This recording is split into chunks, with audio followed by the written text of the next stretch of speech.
Hey guys, Sean here and welcome to the F1 Word. So, last weekend I kept talking about how the 70th anniversary Grand Prix was a big race for Valtteri Bottas if he wanted to keep himself in the hunt for a first World Championship title, and that he really needed to start the fight back against his teammate at Silverstone. However, despite looking good on Saturday, beating Lewis Hamilton to pole position of course, he fell away during the race thanks to tyre issues and a different strategy, and ended up finishing the race in third place behind his teammate who crossed the line in second. Looking at it now, if last weekend was an important one, then surely the Spanish Grand Prix is a must-win for the Finn. It feels really weird using the term must-win already, given that we've only had 5 Grand Prix. But the reality is we do have this shortened season which currently stands at 13 races, and could grow to somewhere around 16 or even fall short of the 13 already confirmed if any of the events get cancelled. It really is such a bizarre season, and so it may sound like a bit of a cliche, but every race really does count this year, even more so now for Bottas. The gap between him and his teammate Lewis Hamilton is already up to 34 points, and there is also now a certain Dutchman by the name of Max Verstappen 4 points ahead of him too. And for the most part, that's not really down to Bottas having a poor start to the season. After all, he won that first race in Austria, was second to his teammate in Styria, and did still end up third in Hungary despite his mistake at the start line, seeing him fall back through the field. And when it comes to the British Grand Prix, that puncture he suffered was not his fault at all. He was just very unlucky, actually doubly unlucky given that the tyre let go just as he passed the pit entry, and so had to complete a full lap before pitting for a new set of rubber. If you add to that the big tyre issues he and his teammates suffered last weekend, coupled with an interesting strategy call from Mercedes, it just feels like nothing has gone his way at all. Now, of course, even if he had finished second with no issues at that first race at Silverstone, the gap would still be up somewhere around the 15-point mark, depending on who takes the point for fastest lap, but that feels a lot more doable than turning around a 34-point gap.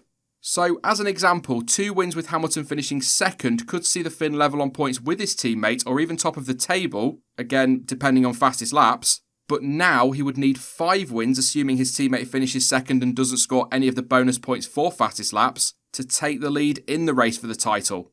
And this is just it. Can we really see Bottas beating Hamilton to victory 5 times between now and the end of the season in a straight fight? I honestly can't. I want him to because I want a great title fight, but I can't see it. Bottas is going to need Hamilton to have some mechanical issues or to make multiple mistakes if he wants to become a Formula 1 world champion this year. Regarding this weekend though, it feels huge when it comes to the destiny of that championship trophy. Lewis Hamilton is very strong around Spain, and it is very much one of his tracks, a track you look at every year and can easily see him winning, although you could probably say that about most races, but you get what I'm saying. After all, he has won 4 of the last 6 races there, and actually he has had the measure of his teammate at the track too, finishing 20 seconds clear of him in 2018, and he was 4 seconds up the road last year. So it would be a massive result if Bottas could grab the win, especially if he does it on pure pace. It would likely give him an enormous confidence boost, and he might just get inside Hamilton's head a little bit, something Rosberg used to do a lot, especially in 2016. If the Brit loses out fair and square to his teammate at a track he tends to go very well at, it might just plant that seed of doubt, but enough of the GCSE psychology.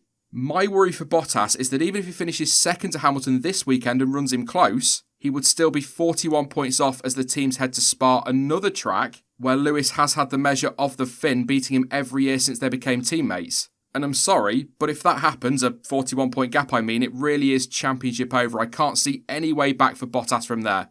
Therefore, it really is a must-win this weekend, or at least a must-beat Hamilton weekend for Bottas. But let's say, for argument's sake, he starts P2 on Sunday, missing out on pole by just a few hundredths of a second. What he needs to be is more aggressive, and that's something I feel like I've been saying a lot over the last couple of seasons, and we discussed it again during the reaction stream a couple of weeks ago. But Bottas was very generous into turn 1 at that first Silverstone race, and I feel like he could have put more pressure on his teammate. Of course, he doesn't want to be smashing into the side of Hamilton, that should go without saying, but he can be more aggressive without it ending in contact. And if that had been Rosberg in 2016, they are almost banging wheels all the way to Luffield and beyond. And actually, a better example is perhaps how Hamilton was with Bottas during the early stages of last year's race and last weekend's race at Silverstone. He was pushing him hard, going wheel to wheel, switchbacks, outside, inside, all that stuff we love to see, and all without contact. In fact, looking back to last year, what about Bottas' move back up the inside of Copse? That is the Valtteri we need to see more if he is going to take the fight to Hamilton. Not just this weekend, but over the rest of this season. I mean, he was certainly more aggressive in his defence last weekend, but we need to see more aggression when he's on the attack. And if he can't get it done on track, he needs to take a leaf out of Hamilton's book and sit back, look after his tyres and then deliver a super hot in-lap when Hamilton pits to try and get the overcut done. Beat him through the pit stops. I'll tell you what else Bottas could do with going forward into the Spanish Grand Prix, and indeed for the rest of this season, is some luck. That guy really needs things to start going his way. They certainly didn't during the 70th anniversary Grand Prix, and he was definitely on the weaker strategy last time out, although the latter is less about luck and more about the team strategy call.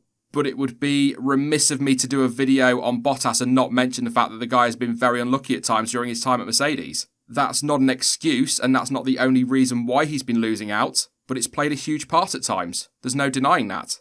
Anyway, I know full well that there are some of you out there who think I have this massive issue with Bottas, but you're completely wrong. I have always maintained that he's a good driver and a really nice guy, and all of that is true. I've also always said that he is doing exactly what he's employed to do at Mercedes and help the team to secure constructors' titles, and he has played a huge part in their last 3 successes and will do the same again this year. Yes, as I said last week, I really do think the Constructors' Championship is already done. But as the cliche saying goes, nice guys finish last. Now you can't take that literally because he's not exactly going to be finishing last in that Mercedes, but the saying still applies. Bottas needs to be more aggressive if he wants to be a champion, to prove that he isn't afraid to take more risks to get there, and if he wants to show Mercedes and everyone else that he isn't just Hamilton's number 2, the Brit's wingman if you like. Do I think he can do it? Yeah, I honestly do. Like I say though, he has to take a leaf out of Hamilton's book and indeed many other all-time greats and be a little bit more willing to rock the boat a tad. He also needs to start getting overtakes done when he's behind other cars. Lewis Hamilton, Max Verstappen, they make those moves, they take those chances. But do I think he will do it? It's tough, isn't it? In a straight fight, so no lucky breaks or failures or mistakes for Hamilton, no, I can't see it. But if a bit of luck falls his way, finally, and perhaps Hamilton has a few sloppy races or issues, he can bring himself right back into play. After all, that Mercedes is comfortably the class of the field. Actually, if I'm being honest, that team are in a class of their own really, unless it gets super hot. So he should be there to pick up the pieces if Hamilton were to have issues. But as I touched on earlier, I don't see Hamilton dropping enough points. Just bear in mind that out of the maximum 546 points he could have scored last season, Hamilton grabbed 413 of them, dropping a total of just 133 across 21 races, and 15 of those were points he didn't grab for fastest lap. Like I say, it's a big ask for Bottas, and that doesn't even take into account the Verstappen factor. As I mentioned earlier, he is now second in the standings, 4 points ahead of the Finn, and if it's hot again this weekend, and if Red Bull continue to improve, they could well be a major threat. So Bottas not only potentially has to beat Hamilton in Spain, he may well need to fend off Verstappen, and in the championship too, and that's not going to be easy. Ideally, looking at it just from a Bottas perspective, he wins in Spain with Verstappen beating Hamilton to second place, and that's a nice 10-point swing in Valtteri's favour, a little bit of a confidence boost as well, just to show him that he can do it, that it's not impossible to turn it around. If that doesn't happen though, and let's say it's 30 odd degrees again and Red Bull win the race, the very least Bottas needs to do is finish ahead of Hamilton again though. Given the Brits' form in Spain and form in general, that is a lot easier said than done. But what do you guys think? Do you agree with me that it feels like it's a bit too much of an ask for Bottas to turn this around? Or do you perhaps feel he will be able to win the title this year? Maybe that it's far too early to tell. You can, as ever, let me know your thoughts down in the comment section. That is it for this video though, but don't forget that you can of course follow me over on social media, and all of the links you need for that are in the description down below. But as ever, thank you for watching, and hopefully I will catch you again in the next one. Bye bye.